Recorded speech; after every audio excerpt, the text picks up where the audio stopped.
The BFG is the new film from Steven Spielberg, based on the wonderfully madcap and somewhat macabre book by Roald Dahl. The BFG is of course the big friendly giant, although compared to the other meaner giants he's actually a bit of a shrimp. Anyway, one night as he's striding through the sleeping streets of London, blowing sweet dreams into the minds of the snoring populace, a little orphan girl called Sophie catches sight of him. Of course he can't just let her go, she might blab, and so the giant snatches her through the window of the orphanage, and takes her with him to giant country. Not such a smart move, as it happens, as the other giants have a particular fondness for eating beans. Human beings. What kind of a monster are you? Bone cruncher, child chewer, meat dripper, gizzard gulper, butcher boy. Please don't eat me.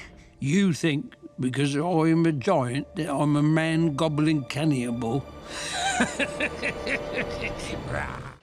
The BFG is the product of a reunion between Steven Spielberg and Melissa Matheson, who wrote the screenplay for E.T. the Extraterrestrial, and who sadly succumbed to cancer in 2015, making this her last screenwriting credit. Superficially, the two films have much in common. They both involve a child forming an unlikely bond with an otherworldly creature and going on an adventure. But in terms of tone and style, the films are actually very different. Whereas E.T. kept its wrinkly little feet firmly rooted in recognisable reality, the BFG is a fairy tale from start to finish. The film may be set in the UK, but it's a perfectly lit tourist's fantasy version of the UK, where orphanages actually look rather pleasant, in this case like a slightly shabby boarding school. This is all fine and fun, of course, except that it makes us less able to care about the child and to celebrate her adventure.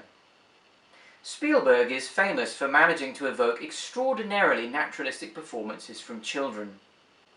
But if I'm brutally honest, that isn't the case here. I don't wish to blame Ruby Barnhill, who plays Sophie, but her character seems less like a brave orphan and more like a precocious child actor straining to be cute. If the giant is called the BFG, then maybe we should call Sophie the LAF, or Little Annoying Friend. Sorry, don't hate me. Not that this is a complete disaster, as the movie isn't really about Sophie at all, not much anyway.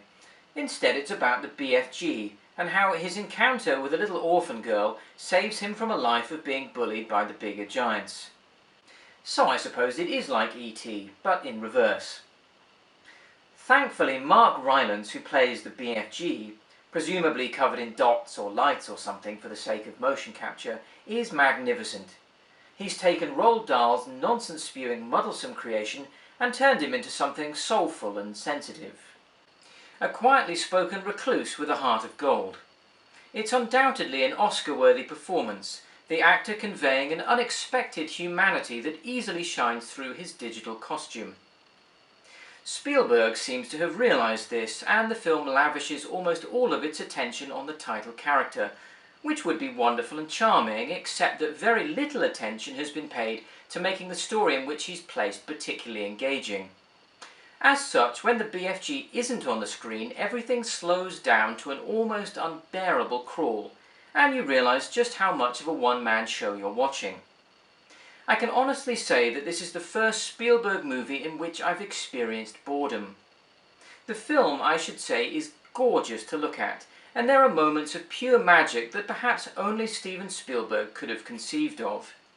Watching the BFG ingeniously camouflage himself as he strides about the streets of London at night is a perfect example of the director's unmatched visual imagination. And a trip to dream country, where dreams drip from leaves and whiz brightly about like neon fireflies, is beautifully atmospheric and absorbing. Yet, despite the obvious craftsmanship on show, I feel that the film is too stately to really hold the attention of its target audience, children. And that's a major misjudgment by the most successful movie director in history. Thank you for watching our review, and to show our gratitude, we'd like to reward anyone who made it this far by offering them the chance to enter our prize draw. The grand prize, alright the only prize, is an Amazon voucher worth £20. All you need to do to qualify is subscribe to our YouTube channel and leave a comment. The winner will be randomly selected and announced during our review for Jason Bourne, which we'll try to have up in a week's time. We look forward to hearing from you.